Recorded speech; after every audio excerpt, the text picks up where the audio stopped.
He excused ang pagiging mommy para hindi maging fit and sexy. Kung kailangan nyo ng inspirasyon para dyan mga kapuso, heto ang celebrity mamas na perfect pang #body goals. Let's watch this.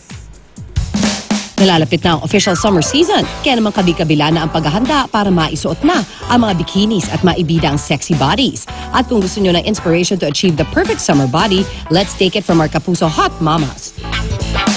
Kapuso Hot Mama number 1 ang Toda One I Love star na si Katrina Halili.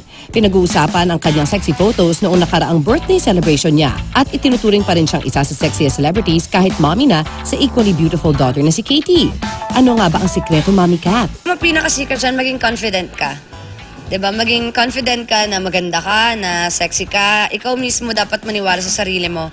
Dahil pag hindi, paano sila maniniwala? Minsan nga nadadaya mo na eh. Hindi naman pala siya sobrang payat, hindi naman pala siya sobrang ganda, or hindi naman pala siya sobrang fresh. Pero pag nakita mo, ang fresh. Kasi feel niya eh, 'di ba? Kapuso Hot Mama number 2 ang very committed sa fitness and healthy living na si Aubrey Miles. Back in good shape na agad si Mommy Aubrey matapos mga last December sa kanyang baby girl. Ang motivation daw niya sa pagiging fit ay para maging malakas para sa kanyang growing family. Busy man sa pag-aalaga ng mga anak, naisisingit pa rin niya ang pag-workout. Kasama siyempre ang kanyang favorite katandem na si Daddy Troy Montero. And our last Kapuso Hot Mama ang isa sa mga bida ng Dragon Lady na si Diana Zubiri. Kahit graduate na siya sa mga sexy roles, body goals pa rin si Mami Diana. Kailangan eh. I think I owe it to my male fans. Wow! Hindi kasi, di ba? Baka ayoko rin naman silang ma-disappoint. Nakilala naman ako as pagpapasexy before. Siyempre, gusto ko pa rin na kahit paano, kung paano nila ako before nakilala, even though I'm a mom na, ganun pa rin. Ngayong umaga, may bonus pa si Diana dahil sumabak siya sa Fast Talk Challenge Hot Mama Edition.